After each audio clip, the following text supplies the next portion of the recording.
Today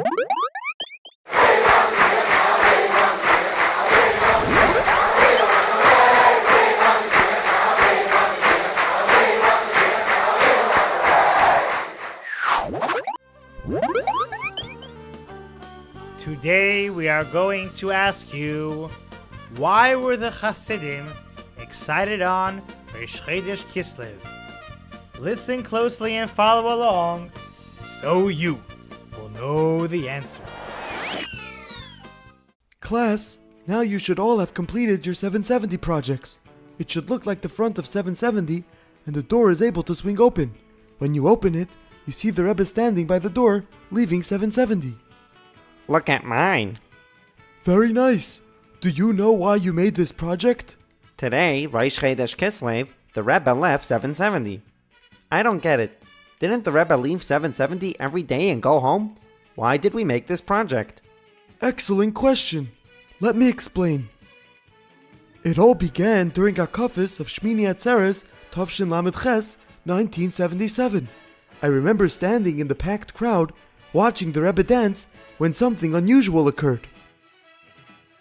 Suddenly, during the fourth Hakafa, the Rebbe requested his chair and sat down in the middle of the dancing. This was out of the ordinary that the Rebbe should sit down in the middle of Hakafis.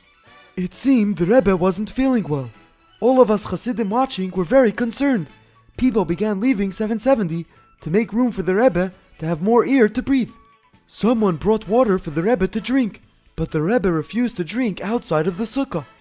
They asked the Rebbe to go upstairs so he can rest, but the Rebbe refused, saying that he will first finish Hakafis.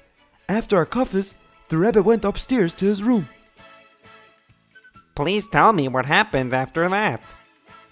During the night, the doctors understood that the Rebbe had a very severe heart attack during Hakafis. They said that it was a miracle that the Rebbe was able to finish Hakafis. Clearly, the Rebbe is above nature. The Rebbe decided to stay in 770 to recover instead of going to a hospital. That must have been the saddest Shmini Atzeres and Simchas Torah ever. Rebbe, how was anyone able to celebrate Yom Tov knowing that the Rebbe wasn't feeling well? Early the next morning, on Shmini Atzeres, the Rebbe had a second severe heart attack, and the Rebbe's secretaries asked everyone to say Tehillim. We were all worried. The Rebbe is not feeling well. I was not in the mood of dancing at all, even though it was Yom Tov. Right before Simchas Torah, the Rebbe told Rabbi Kazarnovsky, if the Chassidim want I should become healthy, they should specifically add enjoy. Crying is against my will. Quickly, the mood changed. I probably danced the most I ever did that Simchas Torah night. So it ended up being a Lebedika Yom Tov.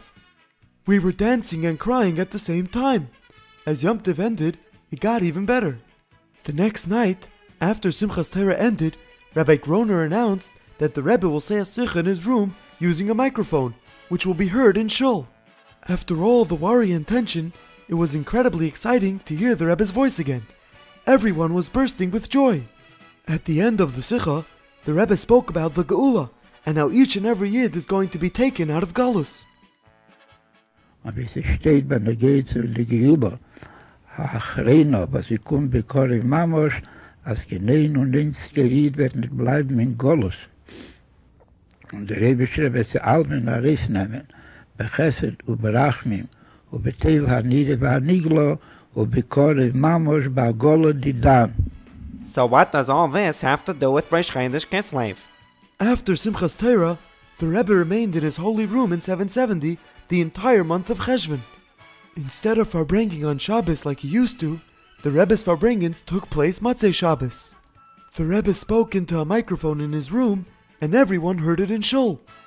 On Rosh Chodesh Kislev, the Rebbe went home for the first time since his heart attack. Now I get why I made this project. A crowd of us Hasidim gathered in front of 770. At 7:30 p.m., the Rebbe walked out of 770. All of us gathered around, burst into song, and the Rebbe encouraged us with his holy hands. It must have been how it looked when the Kohen Gadol left the Kodesh HaKadoshim on Yom Kippur. Incredible. The news spread like wildfire. Hasidim all over the world rejoiced and said l'chaim that the Rebbe was gesund. In 770, we danced for many hours. Our joy on that day was so great that the Rebbetzin Chaya Mushka, who was watching the dancing from a window, was amazed.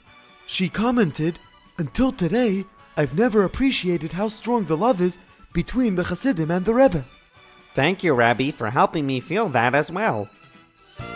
Hello, my name is Rachel Feldman, and I'm from Sydney, Australia. Today's question is, why were the Hasidim happy on Rosh Chodesh Kislev? The winner of the Maor gift package from video number 291 is Rivka Volovik from Los Angeles, California. Join the next raffle by submitting your answer on mymaor.org. Mazel tov and happy birthday to Tuvia Nissushaler from Pittsburgh, Pennsylvania. We'd like to wish you a Shnas Hatzlacha Begashmius U'Beruchnius. May you continue to be a proud soldier in Tzivos Hashem, giving the Rebbe Nachas and bringing Mashiach now.